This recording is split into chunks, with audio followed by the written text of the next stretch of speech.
광복절입니다. 그런가 하면 오늘은 또 건국절입니다. 그래서 우리가 일제 36년여간 우리 민족이 많은 고통을 겪었는데 우리는 광복할 능력이 없었습니다. 광복군이 있었지만 광복군 중에 광복군은 이제 중국군 예하군이었어요. 그리고 중국 지휘관의 명령에 따라 압록강을 건널 수도 있고 못 건널 수도 있고, 건널 수 있는 우리 광복군의 수는 불과 몇 백 명밖에 안 됐다고 합니다. 일본 군대는 그 당시 100만 명이 넘었다고 합니다. 그러니까 우리가 광복군이 일본군과 싸워서 이긴 것이 아니고 하나님께서 불쌍히 여기셔서 우리를 광복시키셨고, 우리 민족이 군대의 힘으로 광복한 게 아니고 하나님이 도와주셔서 불쌍히 여겨주셔서 미국을 사용하시고 또 주변 국가를 사용하셔서 우리가 광복을 하게 됐고, 광복하고 3년의 미 군정 기간을 거쳐서 초대 대통령 이승만이 8월 15일 날 건국하게 되죠. 건국절입니다. 건국절. 그래서 역사를 보면 1910년도에 3.1 운동이 일어나게 되고 3.1 정신에 따라서 1919년 3월 3일 운동 결과로서 탄생한 것이 이제 임시정부죠. 상해 임시정부인데 이승만 박사가 상해 임시정부의 대통령을 6년 동안 합니다. 6년 동안 하게 되고, 그 6년 동안 하는 기간에 너무 우리가 힘이 없는 거예요. 그래서 소위 말하는 광복군 몇백 명 가지고는 일본 100만 명이 넘는 일본군하고 싸워서 이기기가 어렵다는 판단하에 외교적인 다른 나라의 도움을 받아서, 그 유명한 이스라엘도 외교적으로 독립했잖아요. 힘이 약하니까. 외교적으로 왜 독립을 하려고 하냐? 전투로 독립을 해야지. 광복군이 있는데 전투로 독립해야지 왜 외교적으로 독립하려고 하냐? 그런 대통령은 필요 없다 해서 탄핵을 당했어요. 탄핵을 당했는데 그 후에 이제 김규식 임시정부 내각 수반이 되고, 그 후에 김구를 거쳐서 광복군을 통해서 독립을 꾀했는데 많은 핍박을 당하고 많은 상해를 떠날 수밖에 없는 어려움을 겪어서 여러 도시를 전전하다가 결국 미국이 일본에 원자폭탄을 떨어뜨린 것으로 인해서 우리가 일본의 무조건 항복을 통해서 독립을 하게 됐는데, 그건 우리의 힘이 아니고 하나님의 역사였습니다. 그리고 그 후에 6.25도 있었고 많은 어려움이 있었는데, 어려울 때마다 우리가 참 이해할 수 없는 그런 일들이 많이 있었어요. 거기에 보이지 않는 하나님의 손길이 역사하신 것이죠. 그래서 우리가 다시는 이런 식민지 치욕을 당하지 않기를 위해서도 기도해야 되고, 어떻게 보면 그게 다 민족의 장애물이었는데 하나님의 은혜로 넘은 것이죠. 광복절, 건국절을 맞이하면서 우리 기독교인의 애국심, 기독교인의 사명, 지금 사명을 망각하면 나라는 외침으로 어려움을 당할 수밖에 없습니다. 우리나라가 임진왜란 때도 참 어려움을 많이 당했잖아요. 그런데도 또 바로 인조 때 병자호란, 청나라의 침입을 받았는데 13만 명의 청나라 군인이 쳐들어왔는데 우리가 이제 남한산성에서 40여일 버티다가 항복을 하죠. 저 잠실에 있는 삼전도에서 하는데 왕이 소위 오랑캐라고 하는 청태종 앞에서 절을 3번 하고 머리를 땅에 9번 찢는 그런 굴욕적인 항복을 하고, 항복의 대가는 뭐였냐면 60만 명의 국민을 청나라에 노예로 보내는 거였습니다. 그러니까 우리나라 이제 그 과거 역사를 쭉 보면 10만 명의 군대가 필요하다. 그런데 10만 명의 군대를 양성하려면 힘들다.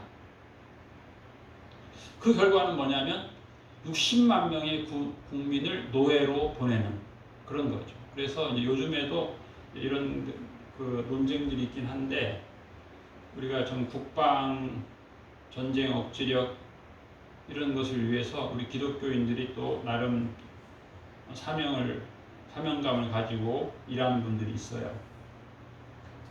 최근에 그 발견된 간첩단 사건 보면은 우리나라에 좋은 무기를 들여오지 않도록 북한에서 지령을 내려가지고 좋은 무기, 새로운 무기 들여오지 말자 그런 분도 있는데, 나름대로 이유는 있겠지만 어찌됐든 우리가 국방을 든든히 하고, 우리 기독교인은 국가를 위해서 기도하는 것이 전통입니다.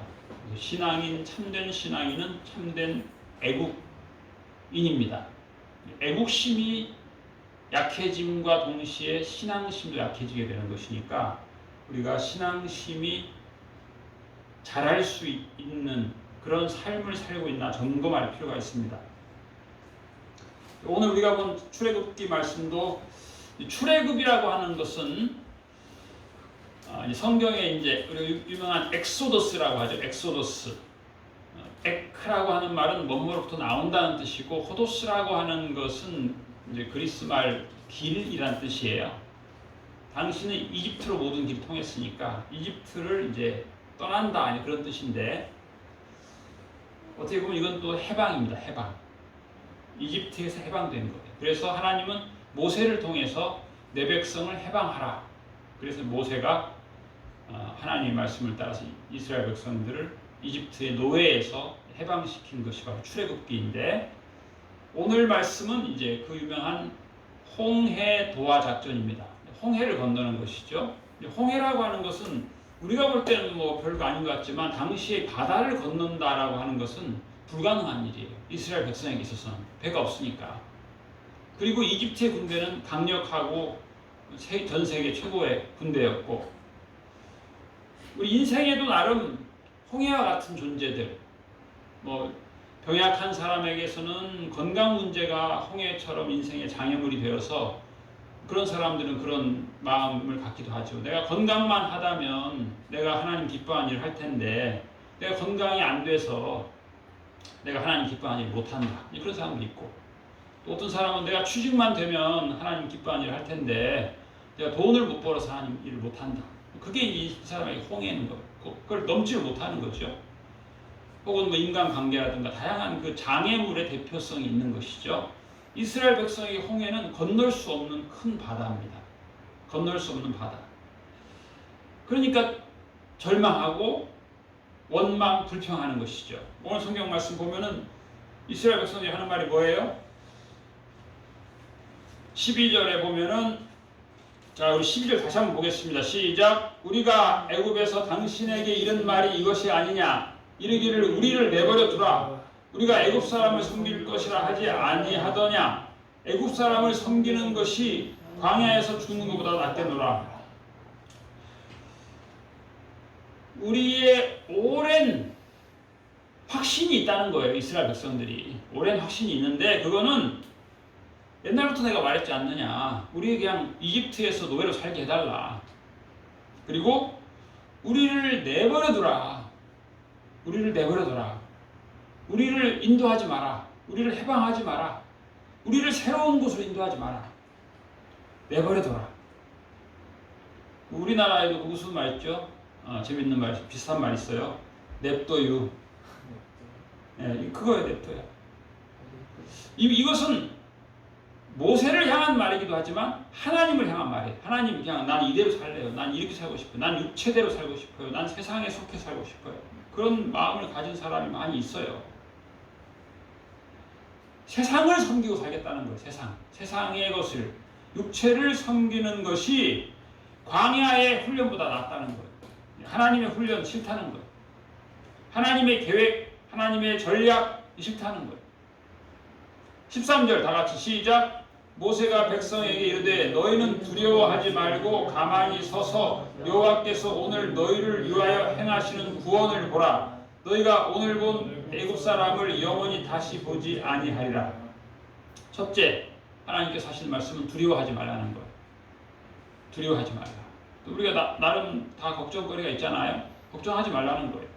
두 번째, 가만히 있으라는 가만히. 이 가만히 있으라고 하는 의미 중에 하나는 뭐냐면 첫째, 12절에 나온 그런 원망, 불평, 부정적인 얘기, 사탄이 기뻐하는 얘기, 사탄이 기뻐하는 생각 하지 말라는 거예요. 우리가 예수님의 말씀으로 충만하지 않게 되면 사탄이 기뻐하는 생각을 가지게 되는 거예요. 사탄이 기뻐할 말을 하게 되는 거예요. 그렇지 않겠어요? 사탄뿐만 아니라 이집트의 그 포악한 사람들이 좋아할 생각과 말을 하게 되는 거예요.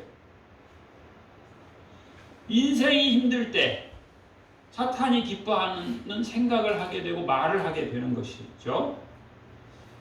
그럼 우리가 어떻게 해야 되겠어요? 인생이 다 나름대로 다 힘든 것이 다 있잖아요. 장애물이 있는데 정답은 뭐예요?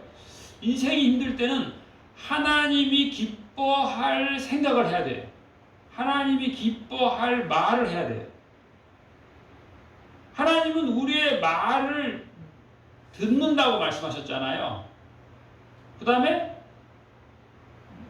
내 귀에 들린 너의 말대로 내가 역사하겠다 그랬거든요. 그러니까 부정적인 말을 한다거나 불신앙적인 말을 한다던가 혹은 패배적인 말을 한다던가 그러면 그걸 그 씨를 자기가 뿌리는 거니까 그거 아주 안 좋은 거예요. 어려울 때일수록 예수님 말씀을 묵상하고 그 말씀을 시인하고 말씀을 의지해서 기도하고 그래야 되는 거예요. 그리고 하나님의 계획을 생각해야 돼요. 하나님의 계획. 이 상황에서 하나님은 내가 어떤 믿음의 생각을 하기를 원하실까? 그 생각해야 되는 거예요. 하나님 지금 무슨 계획이 있으셔서 지금 나로 하여금 이렇게 땀 흘리게 하고 나를 훈련시키고 이럴까? 훈련의 의미가 있는 거잖아요. 훈련. 그래서 두려워하지 말고 그렇게 부정적인 말 자꾸 하지 말라. 자꾸 또 이 말을 하면 부정적인 불신앙적인 말 자꾸 하면 이 말이 또 그 학습 효과가 있어요. 또 그게 우리가 그렇잖아. 유행가를 자꾸 부르면은 유행가가 막 입에서 나오잖아요. 말씀을 막 보면 말씀이 막 나오고 찬송을 부르면 찬송이 막 나오는 거예요. 시도 때도 없이. 그런데 부정적인 말 자꾸 하면 그게 자꾸 학습 효과가 있어요. 그 사람을 자꾸 불신앙적인 생각을 하게 하고 또 더 부정적인 말을 하게 하고 그러거든요. 하나님을 봐야 되는 거예요. 상황을 보고 세상을 보고 세상적인 생각으로 자꾸 보면 자꾸 부정적인 생각을 하게 되는 거예요. 그래서 가만히 있으라, 조용히 해라. 그 유행가에 나오는 입 닥치라. 입을 닥치고 부정적인 자꾸 말이 나올 때는 입을 닫아야 되는 거예요. 조용히 해라, 가만히 있어라. 사탄이 기뻐할 말 하지 말고 하나님이 기뻐할 말을 하라. 믿음의 눈을 떠라. 믿음의 말을 하라. 하나님의 음성을 들어라. 경솔하게 그렇게 불신앙적인 말 하지 마라. 그리고 뭐라 그랬어요? 하나님의 구원을 보라 그랬어요. 하나님의 구원을 보라. 하나님을 보라는 거예요. 하나님. 왜 이렇게 어려운 이 상황이 나에게 펼쳐졌을까? 하나님의 무슨 뜻이 있을까? 하나님의 무슨 계획이 있을까? 우리가 그러니까 너무 전투적으로 살면 안 되는 거예요. 전략적으로. 하나님의 전략이 있단 말이죠. 그래서 자 여기 보세요. 인생의 장애물, 홍해 같은 것들이 시시때때로 있는데 오늘 출애굽기 14장에 홍해가 있어야 되겠어요? 없어야 되겠어요? 있어야 되죠. 그게 이제 처음에는 없어야 되죠. 처음에는 왜 이게 있어가지고 이게 없으면 막 이게 사막이라면 막 도망갈 텐데 애국 군대들은 막 그야말로 벌떼처럼 쫓아오고 이게 때문에 못 도망간다 이게 때문에 그게 송해를 원망하는 거죠. 미워하고. 그런데 하나님의 구원을 봐야 돼요. 하나님께서 이 홍해를 어떻게 사용할 것이냐 이게 중요한 거거든요. 이사야서 55장 8절에 보면 이는 내 생각이 너희의 생각과 다르며 내 길은 너희의 길과 다름이라 여호와의 말씀이라. 이는 하늘이 땅보다 높음같이 내 길은 너희의 길보다 높으며 내 생각은 너희의 생각보다 높음이니라. 그래서 하나님께서는 이제 아주 기발한 생각하시는 거예요. 모세한테 이 홍해를 갈라지게 하라는 거죠. 그래서 여호와께서 너희를 위하여 싸우시니 너희는 가만히 있을지어다. 하나님의 역사를 보라는 거예요. 그리고 자꾸 원망불평하고 부정적인 생각하고 비신앙적인 생각하고 인간적인 생각하고 그러지 말라. 여호와께서 모세에게 이르시되 너는 어찌하여 내게 부르짖느냐. 이스라엘 자손에게 명령하여 앞으로 나가게 하라. 앞으로 나가게 하라. 전진하라. 전진. 지팡이를 들고 손을 바다 위로 내밀어 그것이 갈라지게 하라. 옛날에 우리가 어렸을 때는 모세가 지팡이로 홍해를 탁 쳤더니 탁 갈라졌다 그런 옛날 얘기가 있었잖아요. 그런 그 전설이 있어요. 전설이. 그런데 또 전설을 자세히 읽어보면 또 그래요. 탁 쳤는데 안 갈라졌다. 안 갈라지니까 모세가 당황하니까 꼬마가 할아버지 하나님이 치고 건너라 했잖아요. 건너세요. 그래가지고 그 발로 그 바다를 탁 밟으니까 쫙 갈라졌다. 영화도 보면 그런 영화가 있어요. 우리는 하나님이 다 100% 해주면 제가 하겠습니다. 그런 생각도 가질 때가 있는데 물론 그럴 때도 있는데 내가 치고 건너라 했으니까 믿음으로 그 바다에 내 발을 잠그는 무게중심이 바뀌어야 되는 거죠. 그게 이제 안 되니까 역사가 안 일어나는 경우도 많이 있어요. 그리고 뭐라 그랬어요? 이스라엘 자손이 바다 가운데서 마른 땅으로 행하리라. 이것도 어떻게 보면 참 믿기 힘든 얘기예요. 아니 물이 없다 해도 거기는 갯벌이 있고 모래밭이 있는데 무슨 마른 땅이 있겠냐. 말도 안 된다 하고 주저할 수도 있겠죠. 잘 보면 또 그 문제가 해결돼요. 게다가 또 문제는 또 17절이에요.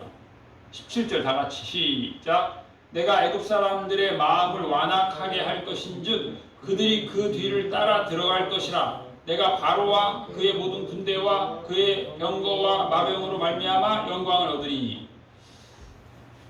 하나님이 전능하시면 걔네들 사막에서 다 그냥 골짜기로 떨어지게 하시던가 그러면 좋은데 걔네들이 잘 쫓아오는 거예요.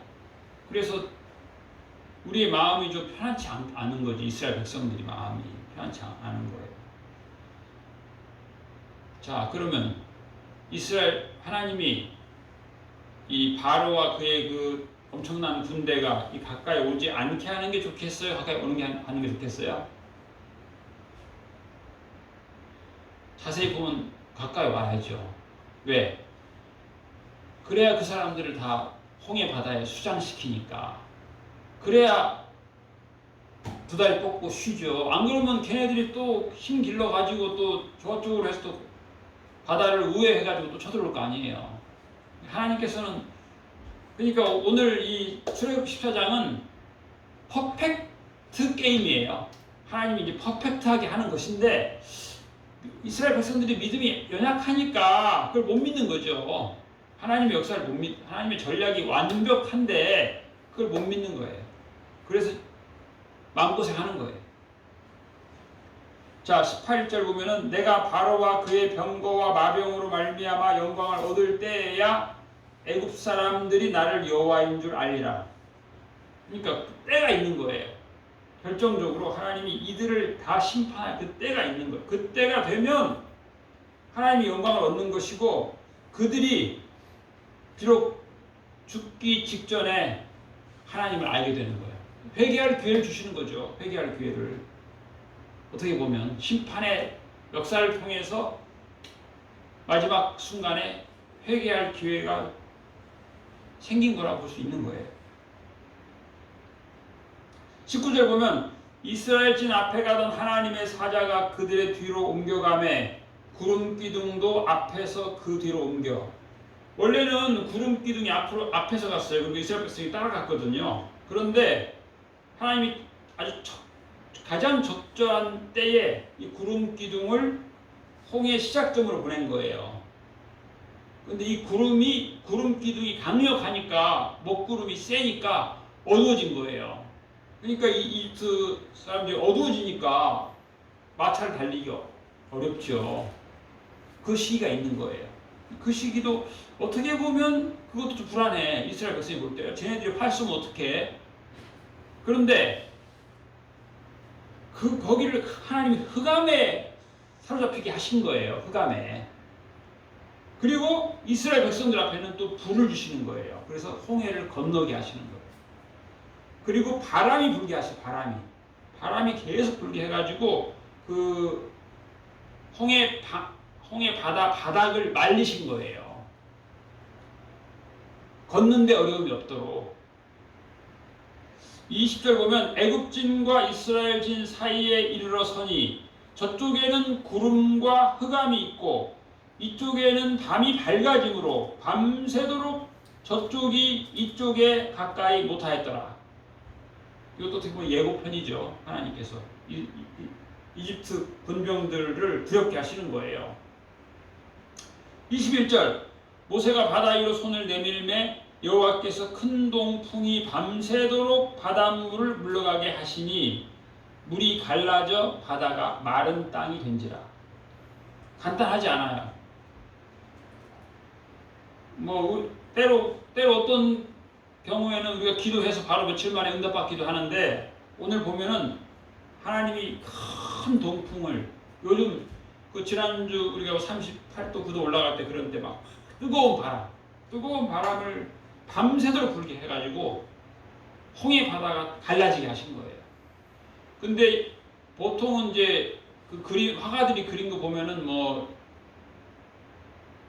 한 10명 정도가 이렇게 건너가도록 이렇게 그림을 그렸는데, 이게 학자들이 연구해 보면은 이 넓이를 약 왕복 48차선 정도로 그렇게 홍해 물을 길을 넓히신 거예요.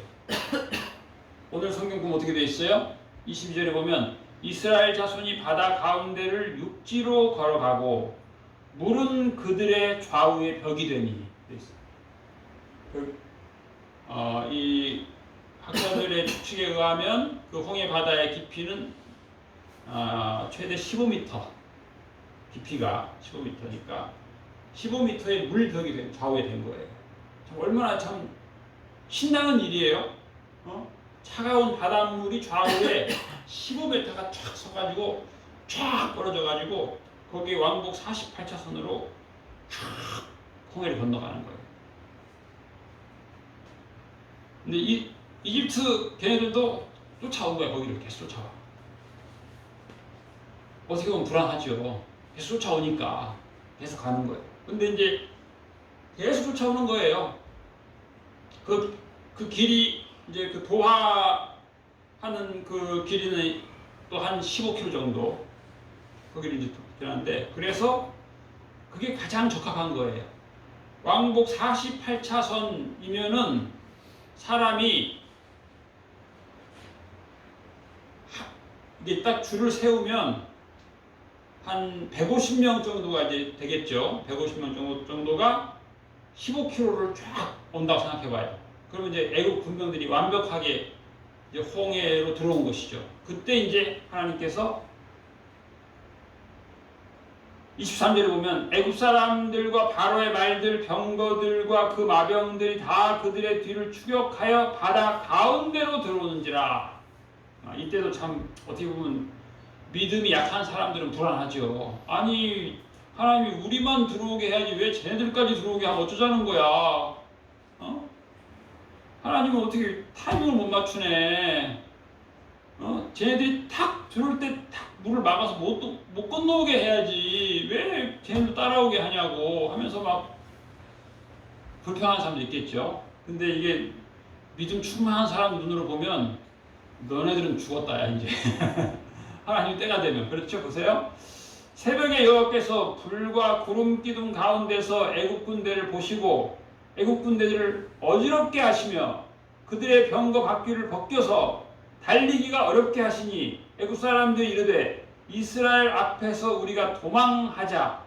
여호와가 그들을 위하여 싸워 애굽 사람들을 치는도다. 이제서 아는 거야.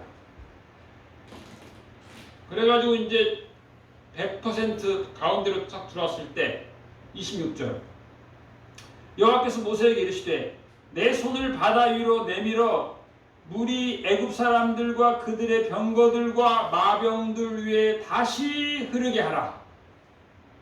처음에는 물이 갈라지게 하라 그랬잖아요. 이제는 물이 다시 그 위에 흐르게 하라. 물이 갈라져서 물벽이 시원하게 좌우로 갈라지게 할 때도 있고 또 이제 하나님의 정확한 때에 흐르게 하라. 그 안티 성경, 안티 기독교 그 인터넷에 홈페이지가 있어요. 그 사람들은 하여튼 성경을 가지고 다 아니라고 하는 사람들이야. 그래가지고 예를 들면 홍해 그게 하나님이 가른 게 아니고 밀물 썰물이야. 제부도처럼 그렇게 한 거지 뭐. 그렇게 말하기도 하고. 그렇게 말하면 또 어떤 꼬마가 또 그러죠. 아 참. 아니 그러면 제부도처럼 밀물 썰물 해서 뭐 이렇게 뭐 무릎 닿는 그런 거였다. 근데 그러면 꼬마가 아니 그러면 무릎 닿는 곳에 어떻게 애굽의 군대 마차가 코를 박고 죽냐. 뭐 그렇게 말하기도 하고. 또 어떤 사람은 하나님은 잔인한 분이다. 거기 보면 자기들끼리도 이율배반적이에요. 이집트 사람을 너무 많이 죽였다. 이집트 군대를 너무 많이 죽였다. 또 그렇게 써놨어. 하나님은 하여튼 나쁜 사람이다. 그렇게 썼어. 하여튼 자기들끼리도 말이 안 통해. 아니 이집트 사람이 너무 많이 괴롭힌 거야. 이스라엘 백성들을. 너무 많이 괴롭히면 심판 당하는 거예요. 그래서 이제 이 홍해는 어쨌든 장애물이에요. 건널 수 없는 바다인데 건널 수 없는 바다를 하나님께서 아주 놀라운 방법으로 아주 정확하게 아주 완벽하게 역사하시는 거예요. 그래서 계속 악함을 회개하지 않고 계속 고집부린 바로 10번이나 모세를 힘들게 하고 또 계속해서 지금도 힘들게 하고 이스라엘 백성 힘들게 한 사람들 하나님이 때가 되면 벌하시는 거예요.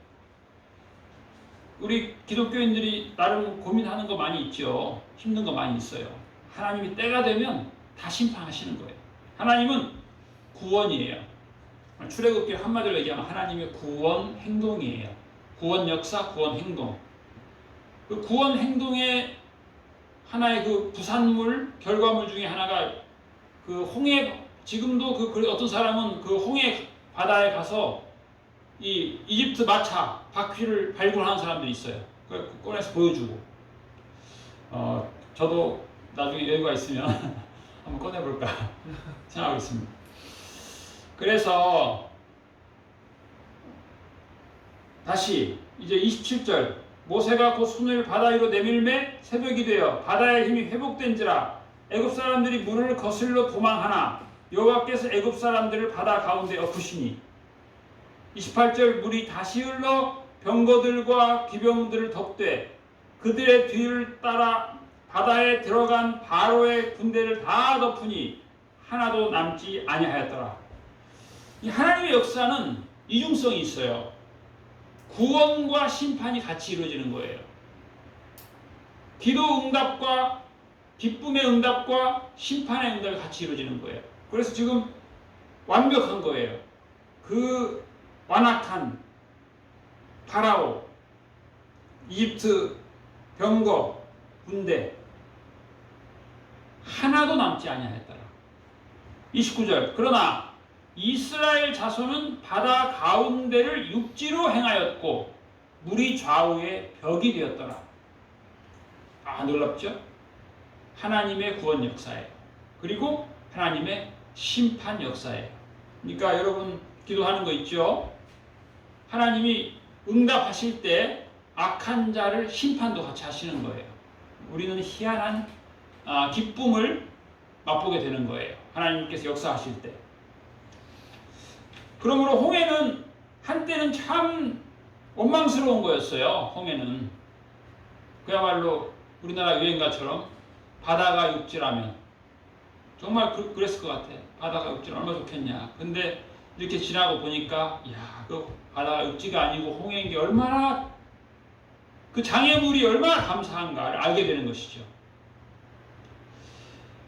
그러니까 어떻게 믿음이 충만하면 참 기뻐할 수 있는 장소인데 믿음이 충만하지 않으니까 원망 불평하고 걱정하고 두려워하고 그랬던 거예요. 그러니까 하나님 우리는 어떤 데 보면 하나님이 홍해 없는 곳으로 인도하면 얼마나 좋을까. 홍해 같은 것들, 장애물, 대적들 그런 생각할 때가 많이 있는데 이게 홍해가 하나님의 역사의 도구예요. 하나님의 능력의 도구예요. 하나님의 구원 역사의 도구가 된 거예요. 변하는 거예요. 아무리 무섭고 싫고 안 좋은 장애물이 할지라도 홍해는 있어야 되는 거예요. 하나님이 참 스케일이 크잖아요. 홍해 바다를 여시는 분이에요. 그러니까 이 홍해를 건넜다. 하나님의 기적이죠. 하나님의 능력이에요. 기적의 행진이에요. 우리 하나님의 백성은 매일매일이 믿음의 행진이고 기적의 행진이고 하나님의 능력을 경험하는 행진이에요. 그래서 그 두려움과 불평의 대상이었던 그 모든 것들 파라오, 군대, 병거, 이집트 이것들이 다 하나님의 구원 역사의 도구가 된 거예요. 하나님을 알리는 그래서 알게 된 거예요. 하나님을 알게 된 거예요. 그리고 하나님은 이 홍해를 예비하신 거예요. 악한 자를 심판하는 심판의 바다로 그리고 우리를 기쁘게 하는 기적의 체험의 바다로 준비하신 거예요. 여러분 인생 살다가 참 힘든 환경 맞이하게 될 때 생각하세요. 저것이 홍해인데 참 원망스럽다. 참 두렵다. 걱정된다. 넘을 수 없다 할 때 하나님 전능하신 분이고 하나님께서 내게 말씀하신 대로 내가 순종하면 나는 아주 기쁜 희한한 기적의 행진의 주인공이 된다. 이런 믿음으로 하나님께 감사하고 기뻐하고 예수님의 생명으로 만족한 복된 삶을 살아가는 우리 모두가 되시길 축복합니다. 아멘. 기도하겠습니다. 하나님 아버지 이 나라 민족이 참 고통의 때에 불쌍히 여겨주시고 건져주시고 나라를 세우게 하시고 위태로운 상황 속에서 보호해 주신 것을 감사드립니다. 이스라엘 백성들이 참 위태로운 때, 참 두려운 때에 장애물 때문에 원망 불평하고 낙심할 때에 하나님께서 모세에게 전략을 주시고 그 전략을 믿고 즐거워할 수도 있고 그 전략을 의심하고 불평불만할 수도 있지만 우리가 불신앙의 생각, 불신앙의 말 하지 않게 하여 주시옵시고 하나님의 전략, 합력하여 선을 이루시는 주님을 찬양하며 기뻐하며 찬양하며 살게 하여 주시옵소서. 베푸신 은혜 감사드리며 예수님 이름으로 기도하옵나이다. 아멘.